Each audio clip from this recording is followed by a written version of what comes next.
नमस्कार दोस्तों, आज हम लोग पढ़ेंगे कर्नाटक युद्ध। आधुनिक इतिहास में आज हम लोग पढ़ेंगे कर्नाटक युद्ध। कर्नाटक युद्ध 3 बार हुआ था। कर्नाटक युद्ध कितने बार हुआ था? 3 बार हुआ था। प्रथम कर्नाटक युद्ध 1746 से 48 ईस्वी में हुआ था। प्रथम कर्नाटक युद्ध 1746 से 48 ईस्वी में हुआ था। प्रथम कर्नाटक युद्ध कब हुआ था? 1746 से 48 ईस्वी में हुआ था। 1746 से 48 ईस्वी में था। प्रथम कर्नाटक युद्ध का अंत एक्सला-सैपल संधि के तहत 1748 में हुआ था। प्रथम कर्नाटक युद्ध का अंत एक्सला-सैपल संधि के तहत 1748 में हुआ था। प्रथम कर्नाटक युद्ध का अंत किस में हुआ था? तो एक्सला-सैपल संधि के तहत 1748 में हुआ था। प्रथम कर्नाटक युद्ध में फ्रांसीसी का विजय हुआ था। प्रथम कर्नाटक युद्ध किसका विजय था? तो फ्रांसीसी का विजय था। प्रथम कर्नाटक युद्ध में परिणाम क्या निकला था? तो फ्रांसीसी का विजय हुआ था।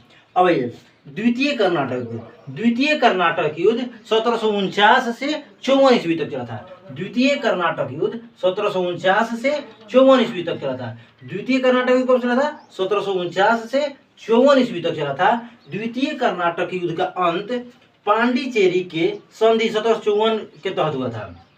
द्वितीय कर्नाटक युद्ध का अंत पांडिचेरी की संधि 1754 के तहत हुआ था। द्वितीय कर्नाटक युद्ध का अंत कब हुआ था? तो पांडिचेरी की संधि 1754 के तहत हुआ था। द्वितीय कर्नाटक युद्ध में अंग्रेजों का प्रभाव जो है बढ़ गया था। द्वितीय कर्नाटक युद्ध में क्या होता है? अंग्रेजों का प्रभाव जो है बढ़ गया था। अब हम लोग तृतीय कर्नाटक युद्ध।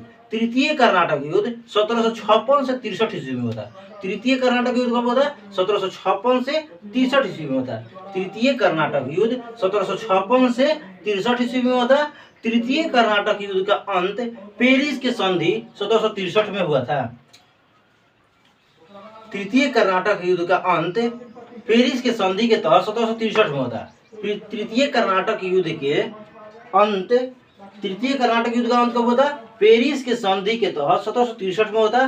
तृतीय कर्नाटक युद्ध के समय ही 22 जनवरी 1760 में वांडीवास के युद्ध के बाद फ्रांसीसियों का निर्णायक रूप से पराजय हुई।